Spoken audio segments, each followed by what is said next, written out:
She threw her legs over mine and her arms around my neck. By the time the previews were over, we were rounding second base. That's when I heard it for the first time. When I say it, I mean an obnoxiously loud smacking sound as if someone was trying to get every last molecule out of the bottom of a slushie. I kept my eyes closed though. I was too focused on Chloe to care about some nostalgic grandma abusing a slushie. I figured the noise would be drowned out when the movie started anyway.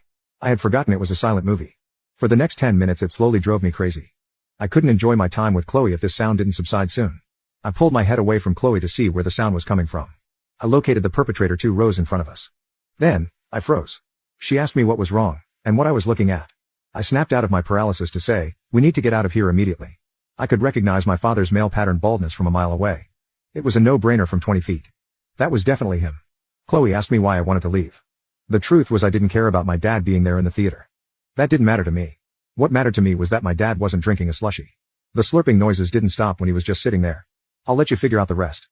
My dad was always bragging about how he'd never even think about touching another woman while with my mother.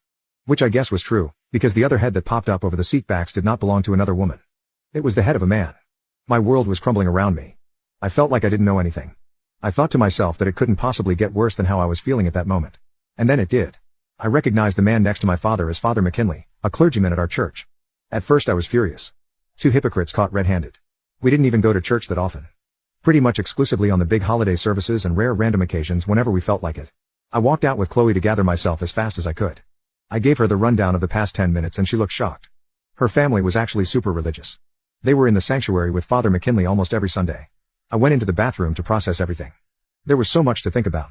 My thoughts were interrupted again while I was relieving myself in the urinal. Someone stepped up to the one directly to my right. It was Father McKinley. There was so much I wanted to say to him. So much I wanted to say to my parents. But seeing him in that moment, completely oblivious to my existence, I knew I was just going to keep silent and let everything take its course. My parents eventually figured their stuff out. Church got a little awkward after that night, but I didn't think about it too hard. I never did get to be alone with Chloe when we were dating.